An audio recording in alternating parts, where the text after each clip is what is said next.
Hello दोस्तों, स्वागत है आपका हमारे YouTube चैनल पर। अगर आप हमारे चैनल पर नए हैं तो हमारे चैनल को सब्सक्राइब कर हमें सपोर्ट जरूर करें।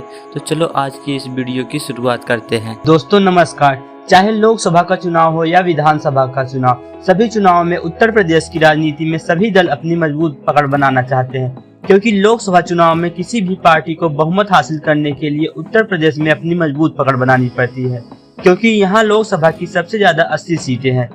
यहाँ पर इसलिए लोग कहते हैं कि दिल्ली का रास्ता यूपी की राजनीति से खुलता है। उत्तर प्रदेश में सभी पार्टियां अपनी मजबूत पकड़ बनाना चाहती हैं, चाहे वो भारतीय जनता पार्टी हो या फिर समाजवादी पार्टी हो या फिर कांग्रेस हो या फिर बहुजन समाज पार्टी या फिर निषाद पार्टी या फिर आरजेडी या फिर इन्हीं सब में एक और पार्टी आती है जो उत्तर प्रदेश के पूर्वांचल और पूरे यूपी में धीरे धीरे सक्रिय हो रही है। वो पार्टी है अपना दल। अपना दल उत्तर प्रदेश की राजनीति का एक मुख्य राजनीतिक दल है। अपना दल की स्थापना 4 नवंबर 1995 को डॉक्टर सोनेलाल पटेल और इंजीनियर बलिहारी पटेल ने मिलकर किया था। दोस्तों, अपना दल के संस्थापक डॉक्टर सोनेलाल पटेल पहले बहुजन समाज पार्टी में थे, लेकिन जब कांशीराम जी ने मायावती को ज्यादा महत्व देने लगे तो उनका कांशीराम जी से मतभेद हो गया और उन्होंने पिछड़े कमजोरों, किसानों और मजदूरों को लेकर अपना दल की स्थापना किया। अपना दल की स्थापना का मुख्य कारण लखनऊ में बेगम हजरत महल पार्क में एक कुर्मी क्षत्रिय महारैली का आयोजन किया गया था, जिसमें बहुत अधिक जनता जुटी थी। इस रैली को यूपी की सबसे बड़ी जातीय रैली माना गया। यही रैली अपना दल के गठन का मुख्य आधार बनी। डॉक्टर सोनेलाल पटेल ने अपना दल को उठाने के लिए अपनी पूरी जान लगा दी। उनके साथ लोग जुड़ते गए और अपना दल परिवार बढ़ता चला गया। डॉक्टर सोनेलाल पटेल ने कई बार विधानसभा और कई लोकसभा का चुनाव भी लड़ा, लेकिन उन्हें जीत न मिल सकी। पूर्वांचल की सबसे हॉट सीट फूलपुर, जहाँ से बड़े बड़े दिग्गज नेता जैसे पंडित जवाहरलाल नेहरू, राम मनोहर लोहिया, कांशीराम, जनेश्वर मिश्र, रामपूजन पटेल चुनाव लड़ा करते थे, वही लोकसभा सीट डॉक्टर सोनेलाल पटेल की पसंदीदा सीट और उनकी कर्मभूमि रही। उन्होंने फूलपुर लोकसभा सीट से 5 बार लोकसभा का चुनाव लड़ा, लेकिन वह एक बार भी जीत हासिल न कर सके। 2009 का लोकसभा चुनाव उनके जीवन का अंतिम चुनाव था। 2009 के लोकसभा चुनाव में वह तीसरे नंबर पर थे, लेकिन कुछ दिनों बाद 17 अक्टूबर दीपावली के दिन उनका निधन हो गया। उनके निधन के पश्चात पार्टी की राष्ट्रीय अध्यक्ष उनकी पत्नी कृष्णा पटेल बनी। उसके बाद 2012 विधानसभा चुनाव में उनके परिवार से उनकी दूसरी बेटी अनुप्रिया पटेल पहली बार वाराणसी की रोहनिया विधानसभा सीट से पहली बार विधायक बनी, जो पार्टी की राष्ट्रीय महासचिव थी। उसके कुछ समय बाद कृष्णा पटेल ने अपनी बड़ी बेटी पल्लवी पटेल को राष्ट्रीय उपाध्यक्ष बना दिया। यहीं से पार्टी में अनबन होना शुरू हो गया। फिर 2 साल बाद 2014 का लोकसभा चुनाव आया और भारतीय जनता पार्टी की लहर थी, तो अपना दल का गठबंधन भारतीय जनता पार्टी से हुआ।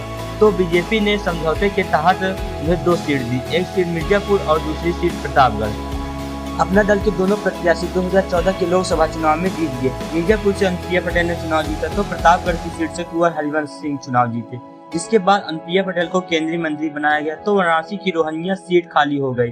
फिर यहाँ पर उपचुनाव हुआ, तो यहाँ से अनुप्रिया पटेल अपने पति को चुनाव लड़ाना चाहती थी। 2014 का उपचुनाव ही अपना दल पार्टी के टूटने की मुख्य वजह था। यहाँ से डॉक्टर सोनेलाल पटेल की पत्नी और पार्टी की अध्यक्ष कृष्णा पटेल चुनाव लड़ी, लेकिन वह हार गई।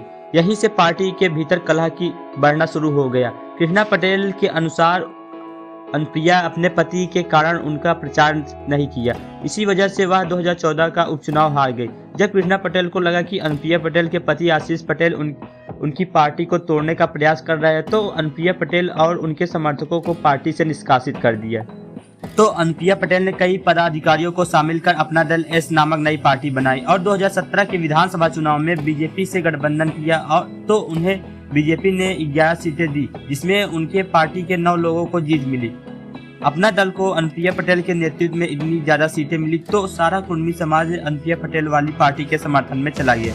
जिसके बाद 2019 का लोकसभा चुनाव आया और अपना दल एस ने 2 लोकसभा सीटों पर प्रत्याशी उतारे और दोनों लोकसभा सीटों पर पार्टी को जीत मिली। जिसके बाद अनुप्रिया पटेल को एक बार फिर केंद्रीय मंत्री बनाया गया।